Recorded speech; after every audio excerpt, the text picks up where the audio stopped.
In this video, we'll discuss the radioactive decay of a nucleus.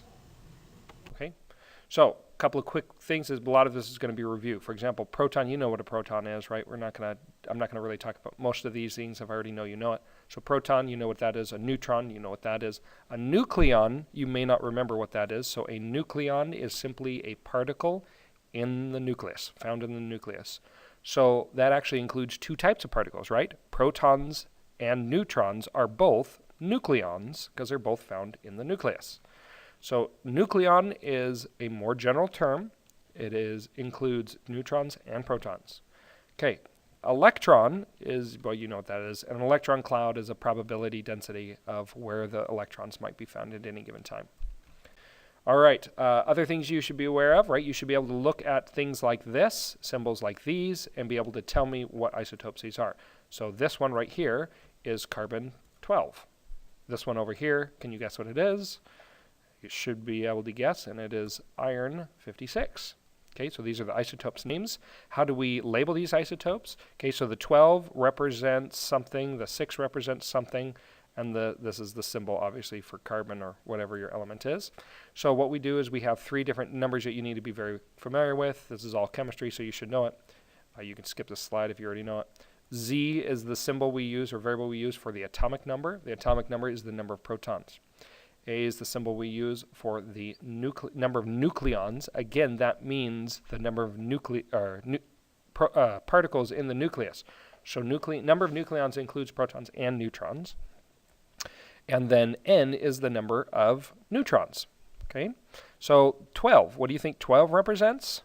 Okay, is it the atomic number, a number of nucleons or number of neutrons? 12 should be the number of nucleons. 6 is the atomic number or number of protons. Okay, so this is how we represent our symbol or any isotope. We always give the symbol that is shown in the periodic table, and then we put on top, we put the number of nucleons, on the bottom we put the number of protons. If you want to find the number of neutrons, you just simply subtract the two. All right, so what happens when you add, just a quick check, what happens when you add a proton to an iron-56 atom, right? So if you add a proton, that means the number of protons on the bottom, or the atomic number, goes up, right? Also, the number on top goes up because you have more nucleons as well. So now it becomes something. What element is this, though? Has the element changed? And it has, because elements are determined by the number of protons. It is now cobalt. Well, that should say 57. I'm sorry. This is now cobalt-57. All right, and then what happens if you add a neutron? Well, the number on bottom does not change because it's still the same number of protons, but the number of nucleons goes up from 56 to 57.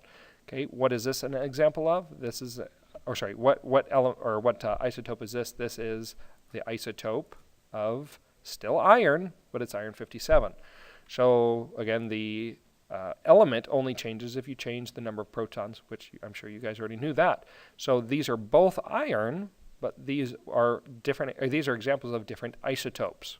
Okay, so what is an isotope? An isotope. Isotopes are evidence that there's an existence of neutrons, right? If you can have two atoms that are the same element, but one is slightly heavier than the other one, there must be something else there. There's not more protons because it's the same element, so there must be something else there, and that was our evidence that there must be something else, and we figured out that we called those things neutrons, right? And they're neutrally charged. So two isotopes will be the same element, but different amounts of neutrons. Isotopes can exert slightly different properties, okay? And also, it is most noticeable that the difference between isotopes is their atomic stability, which is what we're going to talk about next. So the main difference is that some isotopes are stable while other ones are not. All right, so what actually keeps a nucleus together? What makes it stable?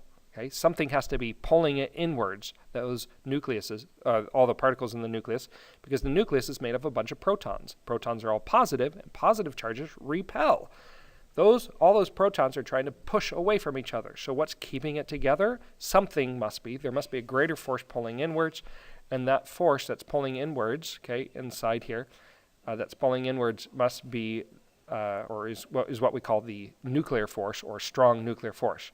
The The strong nuclear force, so you know, in general, is much, much, much stronger than the electric force. That's why it's able to keep it in, but also has a much shorter range. So once you separate them a little bit, then the strong nuclear force isn't going to keep them together.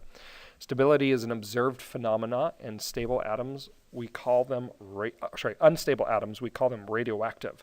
So we're going to talk about now radioactive decay. So we're now going to talk about radioactive decay. So when an atom is unstable, when the nucleus is unstable, it will emit something out. Okay, there's different types of radiations. Do you know them all? There are three main ones that you need to know. They include alpha decay, beta decay, and gamma decay. Okay, so let's go over the three types. An alpha decay is simply, an alpha particle is simply a helium-4 nucleus. That means it has 2 protons and 2 neutrons. A beta decay is an electron that is shot out from the nucleus, which is strange since there are none there. And a gamma decay is simply when energy is lost. All the particles stay there, but you lose energy in the form of an electromagnetic wave. Remember, gamma ray is actually part of our electromagnetic spectrum. So you'll notice it has a very high frequency, and that means it has a very short wavelength, but also it means it has a very high energy. Because remember, E equals HF. So the bigger the frequency, the bigger the energy. So these are very, very high energetic electromagnetic waves. All right, so a couple of things you need to know when we're writing things down. You should know the symbols for neutrons, protons, electrons, alpha particles, gamma rays, and beta particles. So the symbol for neutron is a lowercase n, and then it should be 1 on top because it is a nucleon, and 0 because it's not a proton on the bottom. Okay, proton would be 1 and 1, 1 because it is a nucleon, and 1 because it is also a proton. So it's 1 and 1, and the symbol is P. Electron would be E. The top number would be 0, right, because it has no nucleons. Electrons not in the nucleus. But on the bottom number shouldn't be 1. It should be -1 because it isn't necessarily a proton, but it has the opposite charge of a proton. An alpha particle, like we said, is a helium nucleus, so the symbol is He for helium. And that means it has 2 protons, so the number on the bottom is 2, and 2 neutrons. That gives you a total of 4 nucleons, 2 protons and 2 neutrons. Gamma rays are the symbol gamma, and there's 0 and 0. And beta particles are, again, an electron, so it's the same as for a beta particle. Okay, now that we know the symbols, then we have some different equations or different reactions that we could have. During any reaction with nucleuses, you always just need to make sure that you balance your nuclear equation. So for example, uranium-238 on one side, right over here, needs to have the same number of numbers on the top and on the bottom. So it has to have the same number of protons and the same number of nucleons on top, so same number of protons and nucleons. So if it does an alpha decay here, it's performing an alpha decay because an alpha particle or helium nucleus is shooting off, then we say, okay, what is the resulting element here or isotope that we're missing? So in order to balance this equation, we started with 92 protons, helium has 2, so this one must have 90. So if we look on our periodic table, I'm going off of memory, I think it's thorium, some Th something. Okay, on the top we start with 238 with uranium. Helium has 4 nucleons, so on the top it'll be 234. So the answer is thorium. I don't know what the Th is, but 234. Th 234. Okay, so that is the balanced equation. Okay, you just got to always make sure that numbers on top balance and the numbers on bottom balance. All right, then we have several other examples of decays. We have an example here of an alpha decay like we just did. Notice the alpha decay, your number of protons or your atomic number goes down on the periodic table, goes down by 2. Okay, you can also have a beta decay where instead of going down on the periodic table, your atomic number actually goes up. And what happens is you have an electron shoot off, which is strange because there are no electrons inside the nucleus, right? So what instead happens is you have a neutron, one of your neutral particles inside the nucleus, decays into a proton, positively charged, and an electron, negatively charged.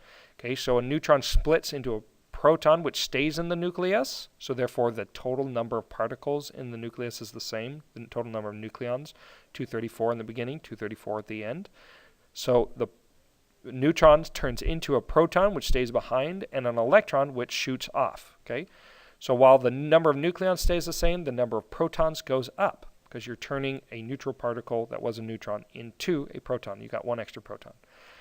All right, and then the last one is a gamma decay, which often usually happens in corresponding to other types of decays, but the gamma is just a photon or extra energy that is also released in the form of electromagnetic radiation, or a gamma particle or photon. All right, so let's just practice balancing some of these equations. Take a minute, try it, and then check your answer. If you want, you can pause or keep on going. Okay, so in this one we have oxygen 15, and it balances, or we're trying to figure out what the type of, or the missing particle or element is, isotope is. This obviously undergoes a beta decay. So the ending result should be the total number of nucleons stays the same, right? This is 15, over here should be 15, 0, and this should be 15, right? 0 plus 15 is 15. And then on the bottom, the total on the bottom should be the same. It starts off as 8. This is -1, so that means this needs to go up to be 9. 9 plus -1 is 8. So the answer is whatever 9 is. Apparently it looks like nitrogen 15 is the answer. Okay, on the bottom one down here, we're going to do the same thing, except we're missing the thing in the beginning, right over here. So we say lithium on this side has 3 protons. Helium, apparently this is an alpha decay. Helium has 2, so the total is 5. This has 0, so this one should have 5, okay, on the bottom. On the top, we've got 7 here, 4 here, total is 11. On this side, we already have 1, so we only need 10 more. So it should be 5 and 10. That makes it boron, I think it's boron 10. So notice this is boron undergoing an alpha decay, but it is what we call an induced reaction. It didn't decay on its own. For example, oxygen decayed on its own. It just underwent its own. It was just sitting there, and it just decayed into nitrogen with a beta decay. This one, though, you had to make it decay by shooting a neutron at it. It's called a forced reaction. So we can have a series of decays, and oftentimes we can have a radioactive chart. Okay, one radioactive element, one radioactive isotope that's unstable might decay into something else that's also unstable, which also decays, which also decays, which also decays again. And so it can decay again and again and again. Sometimes you even have an option. Sometimes there's no option. Uranium-235 always turns into the same thing. Okay.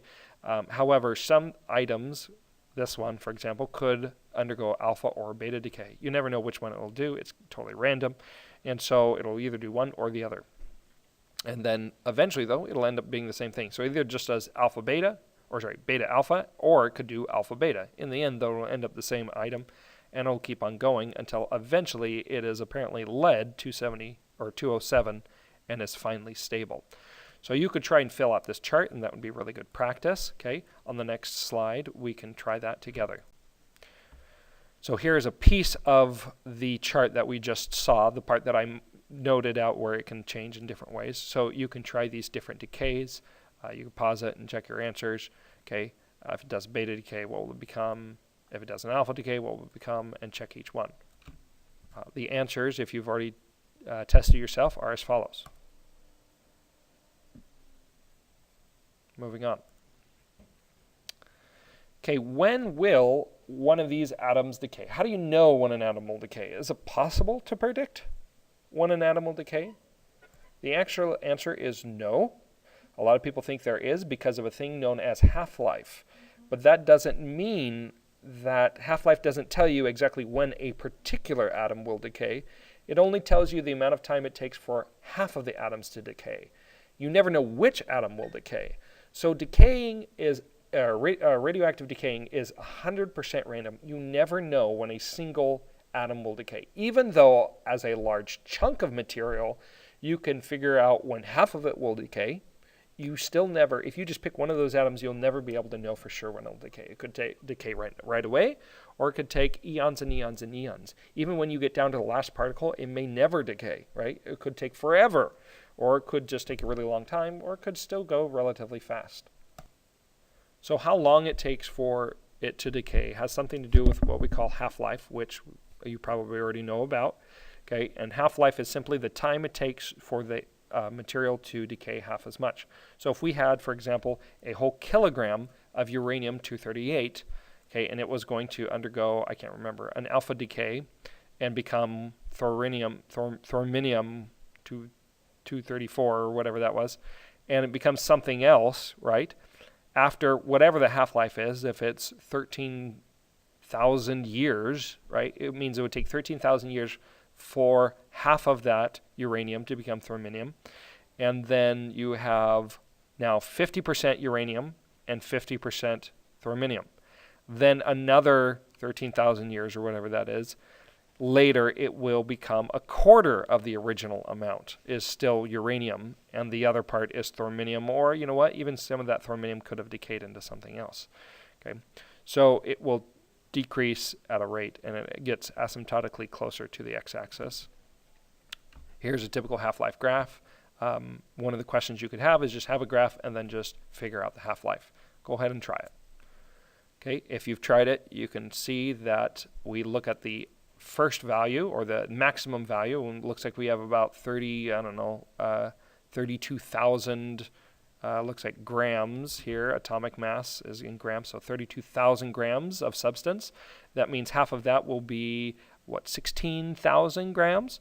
So half of that will be right about here at 16,000 grams, and then we just look and see how much time it took, going over how much time it would take to get to half of the original amount, and it looks like, drawing a line down, it's about 16 days, because that's the unit of whatever this substance is. Here's a typical half-life question. You can have the half-life, let's say, of radium is 16,200 years.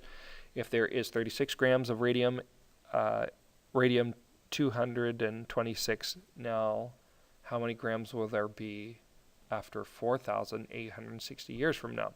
So in order to figure out a problem like this, you've got to just break it down and just think about the problem and just solve. This is mostly just thinking about it. For example, I know that the total time divided by the number of half-lives will equal the total time divided by the half-life gives you how many half-lives have occurred. Okay, so for example, the total amount of time we can see is about 48,000 divided by 16,000, and you find out that 3 half-lives have occurred. Or in other words, it is split in half 3 different times. So we can say, all right, so then we take the original amount, 36 grams, we split it in half, we get 18. That's how much there's left after 16,000 years. Okay, after another 16,000 years or so, there is half of 18 again, so there's only 9 grams left. After another 16,000 years, there's half of 9, so there's only 4.5 grams. That's a total of 48,000 years later. So that means that the answer will be there. Here's another example of a half-life question. It's just my made-up stupid example. Okay, at the beginning of the period, let's say there is 32 students of attention minium. I'm just making this up. 1707, which is my room number. What is the half-life of attention minium 1707 if there is only 2 students at the end of the period? Okay, so if we were going to solve this, we would think about this, and instead of knowing the half-life, we've got to figure out the half-life. So first things first, we've got to figure out how many half-lives have actually occurred. So if we start with 32, after one half-life, whatever that is, we don't know what that is, after one half-life of time, we would split our number of students in half. So we go from 32 down to 16 students left. After another half-life, we get down to 8. After another half-life, down to 4. And after the final half-life, we get down to 2. Okay? So that means there has been 1, 2, 3, 4 half-lives that have occurred. So if there's been 4 half-lives, again, I know the total amount of time divided by the half-life should be the number of half-lives that have occurred. I could rearrange this, right? Take this number, multiply by half-life, bring it up here, take this number of half-lives, divide by both sides, get over there. And I will then take the total time, divide by the number of half-lives, and it'll tell me how long a single half-life is. A typical period is 50 minutes long. So if we have a 50-minute long period and 4 half-lives have occurred, then that means each half-life is only 12.5 minutes.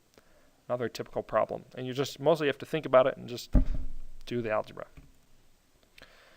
Okay, what are some uses of radiation? We're pretty much all done here. We just got to wrap things up. What are the uses of radiation? There are lots of different uses. Most of them sound pretty evil. For example, the first one is creating mutations.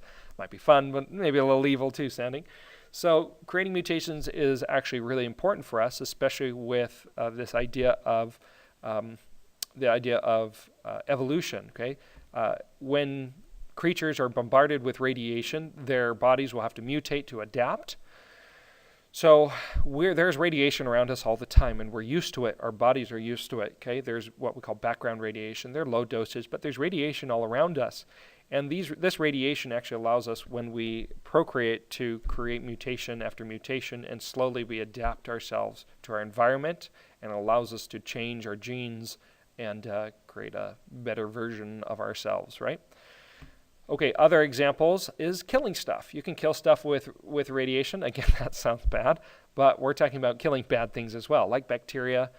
They use it for food. It's called irradiated beef. I don't know if you've ever heard of that, but they have irradiated beef where they're just shining ultraviolet light on the beef and it kills the bacteria. It's a type of radiation. It's electromagnetic radiation, right? Or they also irradiate mail sometimes to kill germs and things like that. Tumors, they use radiation, right, to also kill tumor. They get that high gamma rays, those high gamma particles or photons, and they use that because it has lots of energy, and they send it in and they try and kill the tumor before the tumor kills the patient. Gambling, again, remember, it's 100% random.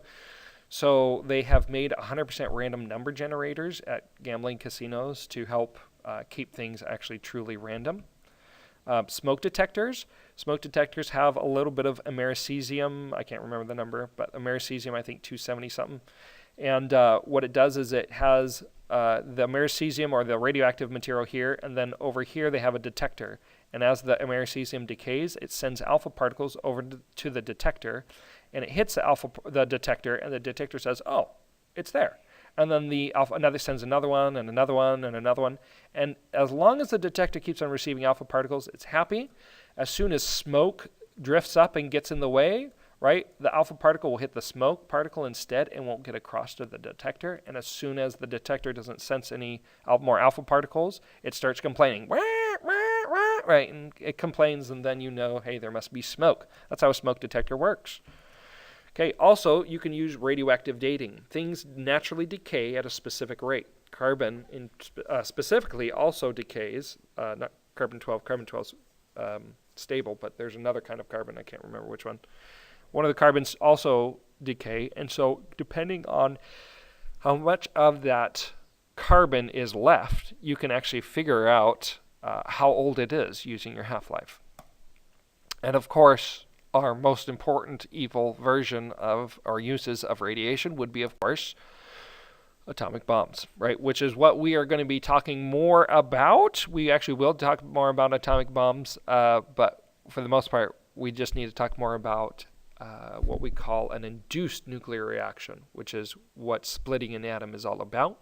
We'll talk about how you can release energy in multiple ways. One, if you want to blow something up, right? How do you make an atomic bomb for that?